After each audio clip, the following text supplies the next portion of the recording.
નમસ્કાર ખેડૂત ભાઈઓ, આજે એક વિશેષ આપના માટે સમાચાર હવામાનના કે જે અરબી સમુદ્રમાં આપણા બધા આગેગારો છે અને અમુક જે વેધરના મોડલો છે એ વાવાઝોડું બનવાની શક્યતા દર્શાવી રહ્યા છે અને જે આપને જે અત્યારે મેપમાં દેખાઈ રહ્યા છે તે 980ના પ્રેશર એટલે દબાણ ઉપર એક વાવાઝોડું સર્જાશે અને એ 980ના HP અને એના ઉપર જે તમને લાઈનો દેખાય છે 1002, 1006, 1008 એ આ પ્રેશર લાઈન તમને દેખાય છે. જો વધુ આપને માહિતી હોય તો આ 998 મિલીબારનું જે હવાનું દબાણ છે અને અત્યારે તમને જો પવન દેખાઈ રહ્યો છે કે કેટલી ઝડપમાં વાવાઝોડું બની શકે છે. આ અમુક GSF મોડલ છે એનું તારણ છે અને અમુક બીજા મોડલોનું પણ તારણ છે કે આ મોડલનું તારણ છે કે ઓમાન તરફ પણ વાવાઝોડું બની જઈ શકે છે, ડીપ ડિપ્રેશન બની શકે છે. અત્યારે એનો કોઈ ટ્રેક નથી ખેડૂત ભાઈઓ, કોઈ ચિંતા કરવાની નથી. તમારે કોઈ બી હવામાન વિશે સમાચાર કોઈ આપતા હોય કે વાવાઝોડું સર્જાય છે ગુજરાત ઉપર આવવાની શક્યતા છે, અત્યારે કોઈ શક્યતા દેખાતી નથી. પણ જે એક મોડેલ છે એ આપણા વિસ્તારમાં પવન સાથે ભારે વરસાદ થઈ શકે એવી અત્યારે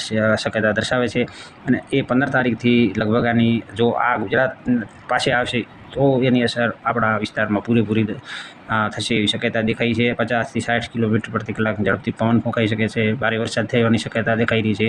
પણ એ હજી આગોતરું છે એટલે આને 24 કલાકમાં હવામાનમાં તો ફેરફાર થતા હોય છે ખેડૂત ભાઈઓ. અત્યારેથી આગાહી કરવી થોડી મુશ્કેલ કહેવાય છે અને કેવું પણ એટલે અફવા કોઈ ફેલાવી નહીં, અફવા કોઈ માનવી નહીં કે વાવાઝોડું આપણા વિસ્તાર ઉપર કે ગુજરાત ઉપર આવશે કે બનાસકાંઠા ઉપર અત્યારથી આપણે માની લેવું નહીં ખેડૂત ભાઈઓ. આપનું રાબેતા મુજબ કામ ચાલુ રાખો, વાઢવાનું કામ હોય તો પણ ચાલુ રાખો.